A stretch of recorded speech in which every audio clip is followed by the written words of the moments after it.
అందరికీ ప్రభువైన యేసుక్రీస్తు ఘనమైన నామములో నా హృదయపూర్వక వందనములు. ఈరోజు అంశము క్రైస్తవులు అవయదానము చేయవచ్చునా లేదా? అవయదానం, వస్త్రదానం, అన్నదానం, గోదానం, భూదానం,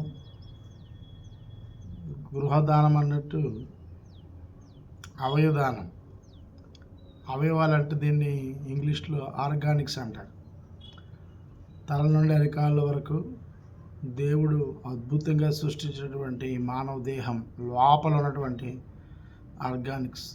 నేత్రదానం, కొంతమంది కళ్ళు దానాన్ని చేస్తారు, కొంతమంది గుండెని దానంగా చేస్తారు, కొంతమంది కిడ్నీలని దానం చేస్తారు.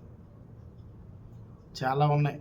నేను డాక్టర్ని అయితే కాదు, నాకు కొన్ని విషయాలు తెలియదు, కానీ ఏవేవి పార్ట్స్ తీస్తారో కానీ నాకు తెలిసిన ఏంటంటే కళ్ళు డొనేషన్ చేస్తారు, దాని తర్వాత గుండెని డొనేషన్ చేస్తారు, దాని తర్వాత కిడ్నీని డొనేషన్ చేస్తారు, దాని తర్వాత రక్తం దాన్ని డొనేషన్ చేస్తారు. ఇవి నాకు తెలుసు. అయితే ప్రాముఖ్యంగా ఏంటంటే క్రైస్తవులు అనేవారు డొనేషన్స్, అదే దీని ఏమంటారంటే దానం చేయొచ్చా లేదా, అంటే ఇతరులకు ఇవ్వచ్చా లేదా అనేది ఈరోజు మనం ఆలోచన చేద్దాము.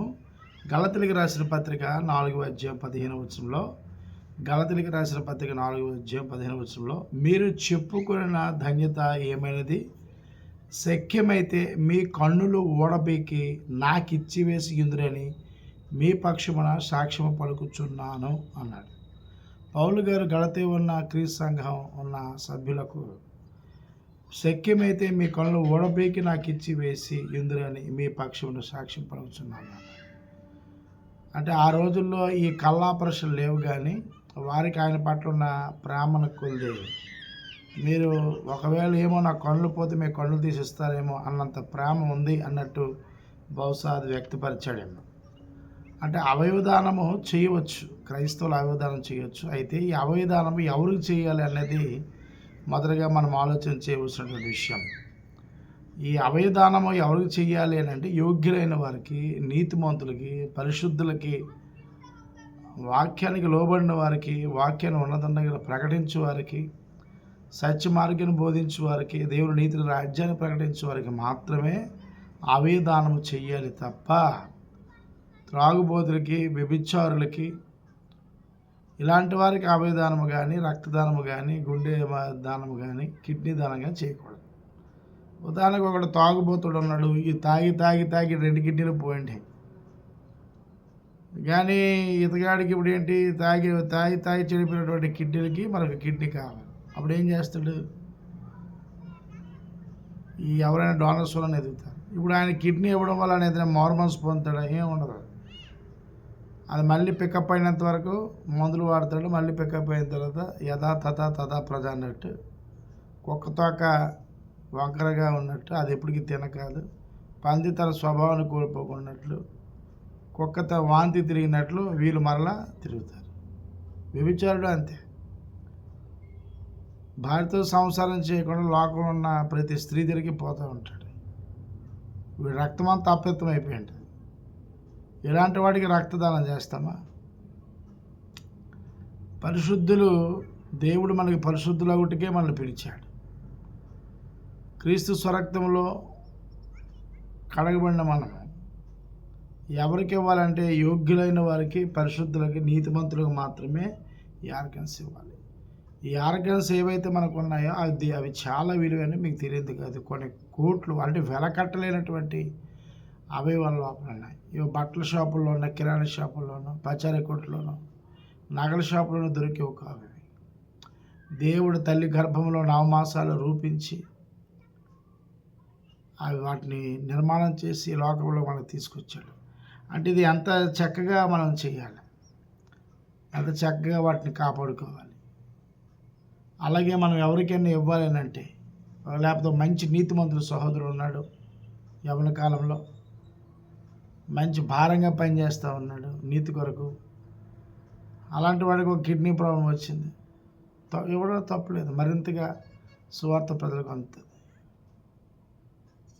కాబట్టి అవయవదానం చేయవచ్చా? క్రైస్తవులు చేయొచ్చు, కానీ ఎవరు చేయాలంటే నీతిమంతులు చేయాలి. ఈరోజు గర్భంలో పుట్టిన బిడ్డలకు ఎవరు పడితే ఇచ్చేస్తూ ఉన్నారు, రక్తం ఎవరు పడితే ఇచ్చేస్తూ ఉన్నారు, గుండె ఎవరు పడితే ఇచ్చేస్తూ ఉన్నారు. కాబట్టి సఖ్యమైతే మీ కళ్ళు ఓడబోయికి నాకు ఇచ్చి వేసేదని మీ పక్షంలో సాక్ష్యం పలుకుతున్నాను అన్నాడు.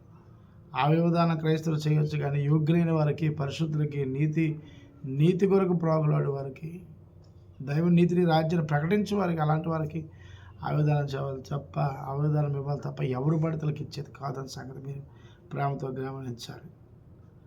కాబట్టి యేసుక్రీస్తు ప్రభు వారు మనకి ప్రాణదానం చేశాడు. మన పాపం నిమిత్తం ప్రతి అవయవాన్ని నలగొట్టుకున్నాడు. ఆయన మనకు అవయదానం చేశాడు. ఈ అవయవాలతోనైతే ఈ అవయవాలతో లోపల ఉన్నాయో అవయవాలతో మనం పాపం చేసాం. పాపం చేసి పాపాన్ని జయించలేమని చేతులు ఎత్తేసాం. అప్పుడు అదే శరీరంతో, అదే ఆరోగ్యం లోపల ఉన్నటువంటి అవయవాలతో తల నడినెత్తి నుండి అరికాళ్ళ వరకు ఉన్న ప్రతి పాపడికి ప్రాయశ్చిత్తంగా ప్రతి అవయదానం ఆయన మనకు చేశాడు. నీతిమంతుడిగా చేయడానికి చేశాడు.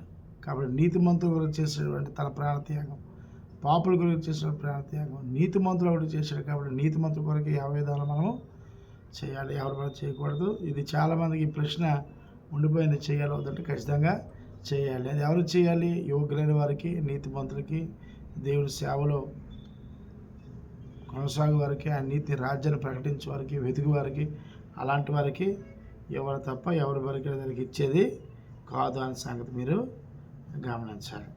కాబట్టి నీ దానము దేవుని దృష్టికి అనుకూలము కాదు, ఆలోచించి ఇవ్వాలి. ఎవరు పడితే ఇవ్వకండి, నీతిమంతులకు ఇవ్వండి, పరిశుద్ధులకు ఇవ్వండి. మీ అందరికీ ప్రేమ వందనాలు. అలాగే ఈ వీడియో నచ్చితే లైక్ చేయండి, షేర్ చేయండి, కామెంట్ చేయండి, మీ అభిప్రాయాన్ని కూడా తెలియజెప్పండి. అందరికీ